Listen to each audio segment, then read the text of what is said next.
Without a doubt, the all-new 2020 Jeep Gladiator pickup truck was the biggest news at the LA Auto Show this week, and it was also probably the worst kept secret. Basically, the Gladiator is exactly what you're thinking that it is. It's a Jeep Wrangler Unlimited that they have poked and prodded and turned into a pickup truck. Bottom line is that if you love the Wrangler, you're probably going to love the Gladiator. But if you didn't care for the Wrangler's interior or the way that the Wrangler drove, you're probably not going to like the Gladiator either.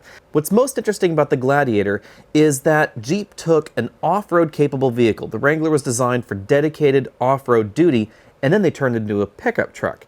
They didn't take a pickup truck and try to make it into an off-road vehicle like we see with the Ford Raptor or certain versions of the Chevy Colorado. That's a pretty important difference because everything about the Wrangler really is dedicated for off-road ability. And even though I think that the Gladiator is likely going to be less capable than the Wrangler, it is probably by far going to be the best rock-crawling pickup truck you can buy.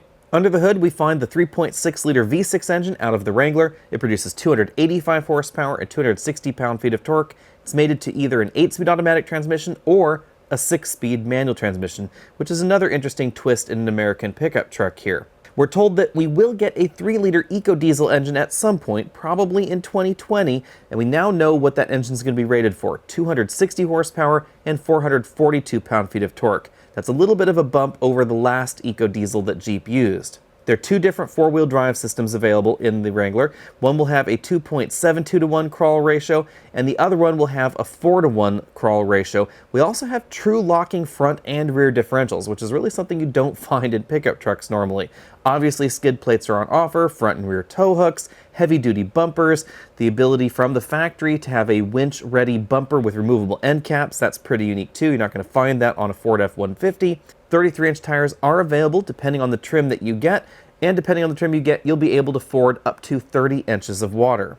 The tow rating comes in a little bit higher than I had expected at 7,650 pounds, and payload is actually a lot higher than I thought it would be at 1,600 pounds. That's nearly what we see in some Ram 1500 models. Until we can drive the Gladiator, there's not too much else to say other than this is exactly the Wrangler pickup truck you've been looking for. And I'm really impressed with the fact that Jeep didn't decide to de-Wranglerify it when trying to make it a pickup truck. The hardtop comes off, the doors come off, the windshield folds down, etc. So if you want to drive around in a pickup truck with no windshield, no doors, and no top, this is the only option in America. And of course, if you do want to put a top on your Gladiator pickup truck, then it actually strikes me from the rear as kind of looking like a Mercedes G-Wagon pickup truck in a way, which is not necessarily a bad look. The only downside that I can see is that the bed is definitely on the small side.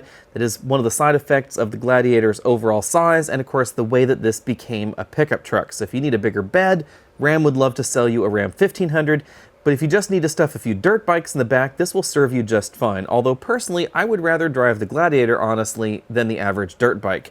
Let me know what you think about all that down there in the comment section below. And of course, stay tuned because hopefully we will be able to drive one of these very, very soon.